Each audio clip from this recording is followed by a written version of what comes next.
Alright everybody, it's me, your boy, RJ. You want a ball joint? I ain't had duties in a while. I think the last one I uploaded was 9 years ago, so I'm gonna do it again. It still sucks. I have done it since then, I think, but here's the deal. So here's what they're saying, is that I got more than an inch of play. See? Which I don't think that's more than an inch of play, but you know, we're gonna do it. What you're gonna need is a ball joint press kit. This one to get from O'Reilly's, the EverTouch. And an EverTouch at 67045, and that's what they look like. This, and you got these different plates, which I'm gonna show you to help push and pry it out. And today we're replacing it with a MOOG. Last time I used a MOOG, they weren't very good, but the cheap at O'Reilly, they wanted like $55 for a Master Pro piece of crap. They have 1 star, 55 bucks. These, you know what a Master Pro ball joint cost 2.5 years ago, or 2020? Yeah, it cost $14, $16, $55 now. Thanks guys, appreciate it. Stupid. All right, here we go. Problem I had before at MOOGs is that I kept getting ones with no knurls. Yeah, like no knurls, it was messed up.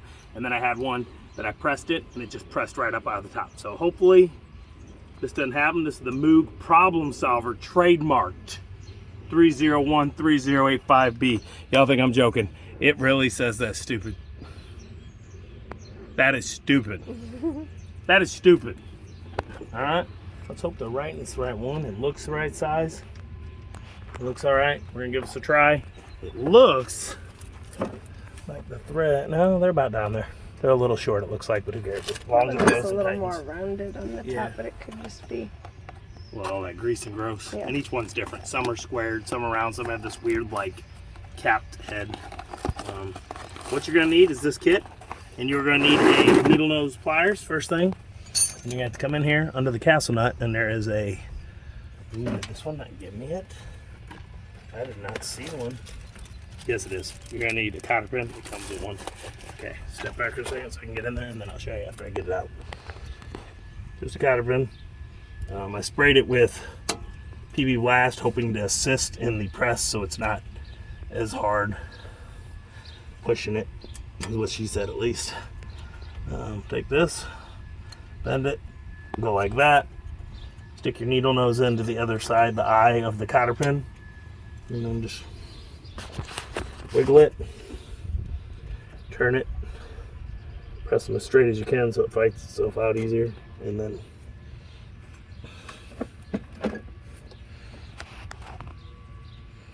it's really bent up, so it's fighting me. I'm gonna pause it real quick till I get there. It's a cotter pin. Can you see it good? Hold on, it won't focus. Yeah. Good? There it is.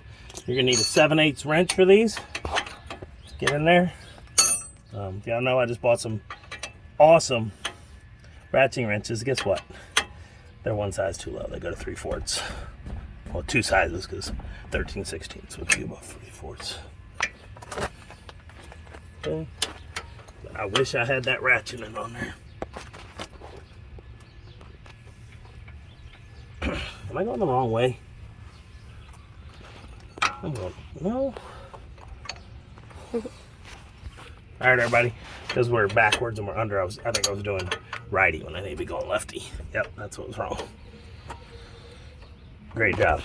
All right, everybody. So what I did was I backed the castle nut down so it's a little bigger surface right there off. Then I took the receiver tube F, which is the right size right there, and then take pressing disc B, but it doesn't matter. Could be a different brand. You're gonna set this up. You have to put this inside here, and then what we're gonna do is put this like this. Can you see in there by my arm? I can't see your arms. Right here. Okay. Okay, put that under it, and then there's a little hole in the top of the pressing disc, and you go like this, and this barely fits. It's a tight fit. So you gotta go like this, and then you go by hand. And now I got it tight, as you can see, so it's gonna press it up. And it's a 7/8 as well. So you're gonna take a 7/8 wrench, and you're gonna lock it on the top here. And then if you had a ratcheting, would probably be nice, but it may not even help once the power has to be applied, because you have to just put a lot. I usually end up having to put a breaker bar pipe over this, which I think I'm gonna have to do. So what you do is, get up here. It's getting tight, so I'm gonna go grab a pipe and be right back. Okay. I guess. So I'm gonna add this here to give myself some more leverage. And just Boom. So that sounds like we just popped it. I'm gonna go further. It sounded like it, right? Yeah. Let's see what happens. Oh yeah, it's out. So we might have been easy peasy today. See that? That's, I think now it's tight again. So there's gonna be 2 pops. We're gonna have a second pop. I was gonna say, guys, if you watch my channel, I never get that lucky. That'd be crazy. You see, huge difference when you put the breaker on. We out? Get out of there? Oh, that's pressing up more. All right. So You'll have to loosen. we might be out. So let's loosen this bad boy up. All right, everybody. So it's not quite popped out yet. It's almost there, as you can see. I didn't show you. I'll show what I did. I cleaned it with a brush and I sprayed more PB Blast. Hopefully it penetrate down in there. If you want to loosen the power.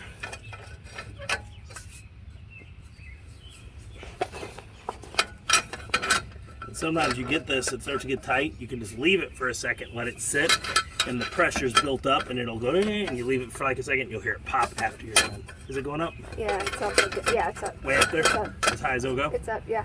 Is it? Yeah. Let's see. Yep, okay.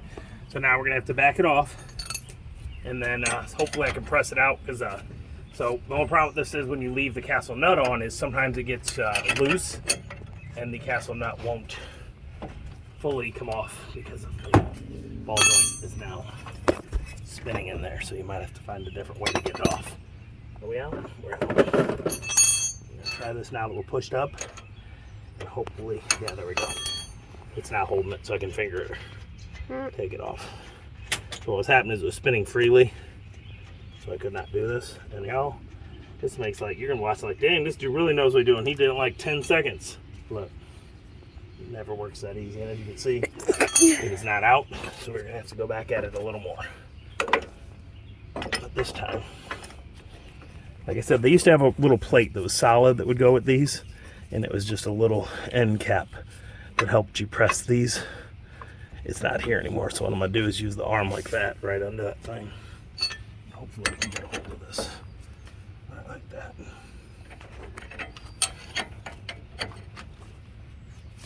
Is it going? I think so. What? I think so. Use the pipe, it's just easier. I always drain myself when the breaker cheater bar immediately. So, I'm gonna see it go all the way up, okay? It's not enough yet. It's going. Yes? It's not all the way up. Let's see, I got looser yet. Yep, it is.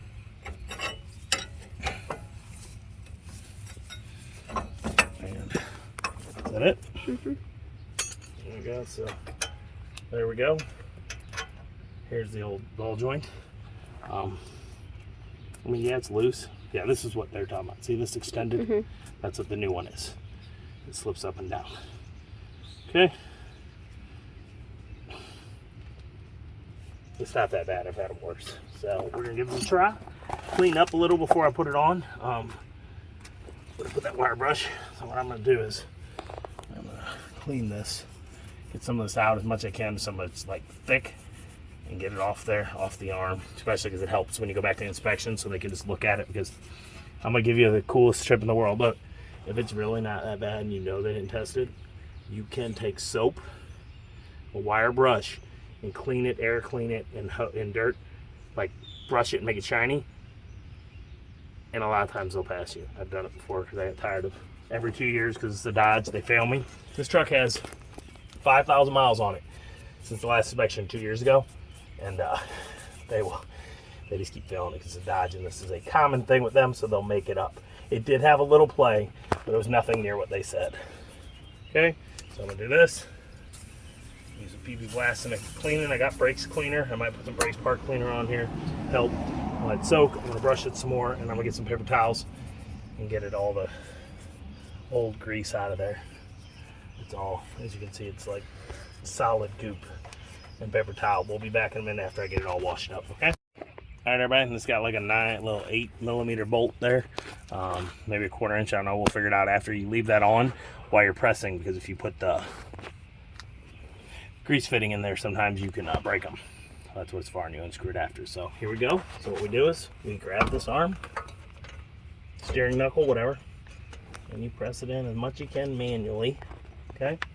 And then what you're gonna do is the opposite of what you did before.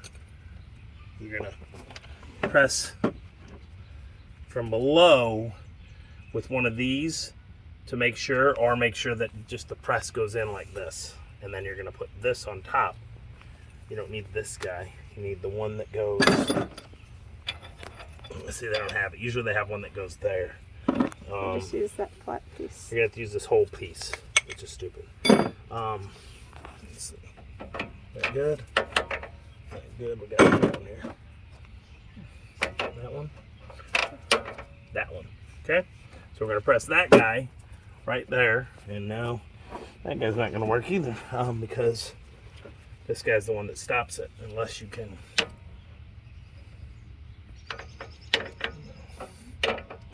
Out this guy, just like this, okay? And press it in. There's usually one that pushes on this edge. It didn't come with one, so I don't know what's going on with these things. They used to have more, these kits. This one kind of sucks. And then you can put this if you want here for under it.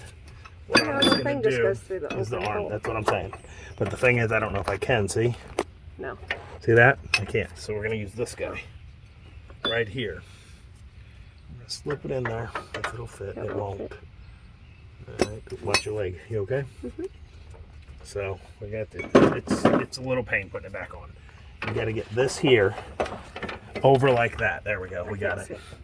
You got to make sure that it's in the hole, because if not, your pressing will not work. And you will. Well, I can't do something like this. You're still in? Mm-hmm. Okay. I'll show them. I cannot move my hand. Okay. So the press, the stud, this part is down through the hole of that, and then you press. Like I said, you lube it a little. I'll lube it again, just so it'll go and it'll wear out later. Assist it in there, because if not, it's real problems. Okay, where's the?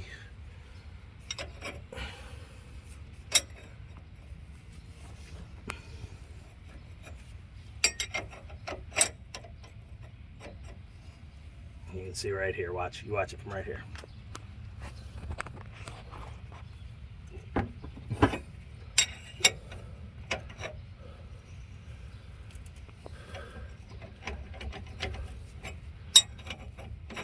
And these are a one-use time. Once you put it in, it's done, because those knurls get pressed in and then it will no longer grip properly.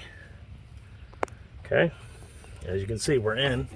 I did not need the breaker bar to put one back in because I lubed everything and cleaned it so good.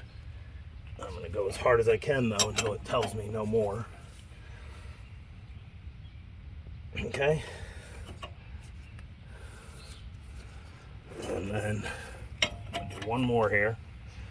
Yeah, and I'm pretty tight. Okay, so what I do is, because I worry about if it seats, which it does look like it's equal seating, I leave it locked on like this for about 5 or 10 minutes, so the pressure's there pushing, and then I come back to it just to make sure it's pushed itself down in there. All right, so we'll be back in like 5 minutes. Okay. So, all right, guys, it's been like 5-10 minutes. My buddy rolled by and I talked to him, so I just left it pressed on for a minute, and then yeah, we're just gonna loosen this up.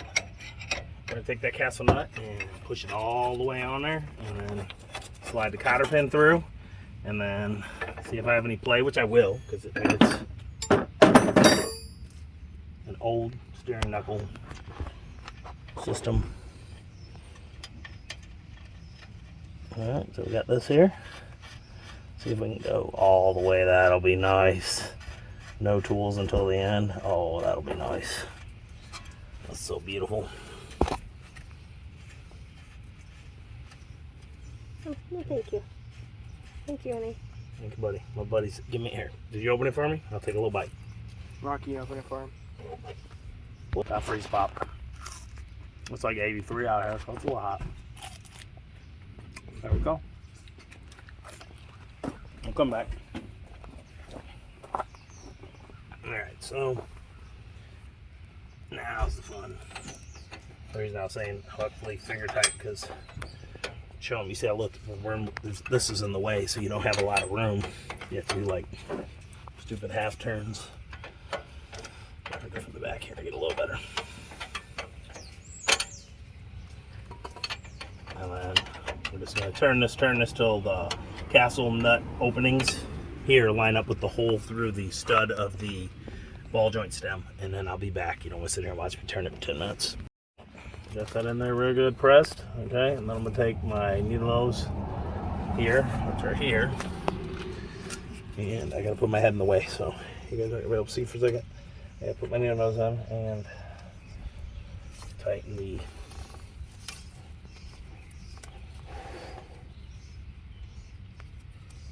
what do you call it? I'm going to, hold on. Pause it. Okay. Oh, you want me to go get this? Let's see if we're going to try and see if my needle nose will take this off. If not, I got to go find a small socket or wrench. And I do. I'll be right back, okay? Yeah? Mm-hmm. All right, so it's a 7mm. You need right there to get that off. If you buy this MOOG that I'm going to put in the link, it was how much? $20? 26. 26. Like I said, they wanted $55 for the cheapest one at O'Reilly, which is nuts. And it is not a 7 going back on for the grease fitting. Doesn't make sense, but whatever. It's an 8. You have to switch to an 8 and be very careful. Strip these out easily, so just enough like that, okay? We're gonna get our grease gun. Yeah? Alright, so I'm just using the basic. I got some red all temperature grease, or high temperature grease, not all temperature. It works. But I use on all my mowers, so if we forgot, keep an eye. There it goes. See it? No. Any coming out? All right, everybody, so make sure you're done. You clean the tools up real good because you rend it, but technically you should do it every time. But let's be honest, you get done working on a car, that is the last thing is on your mind, is cleaning up all your tools. But you technically should do it every time so they're not a mess and gross. But you rent it, you definitely have to do it. So make sure you got some paper towels. You can use some brake parts cleaner. I wouldn't on these because it's painted. Strip it. Carburetor cleaner would probably be okay. Get it all rubbed down. Put it back together. I already did all these parts.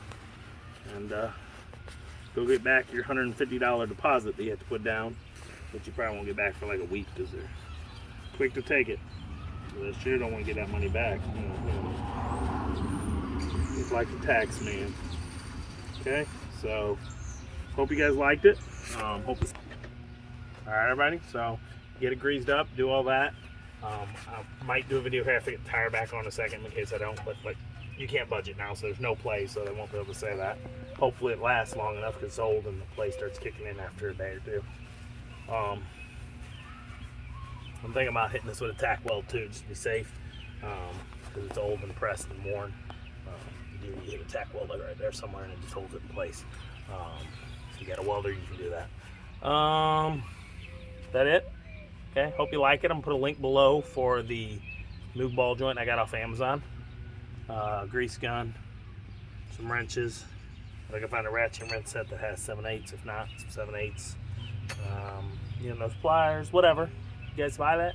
You're gonna buy it anyway, buy it through that link. I'll get like 10 cents, 20 cents, something. Help me, help you, help me. Hope you liked the video. As always, I'm RJ. Oh, did I say please like, subscribe? I didn't. Please like, subscribe. It helps during these times. As always, I'm RJ. See you today, each and every day. Bye-bye.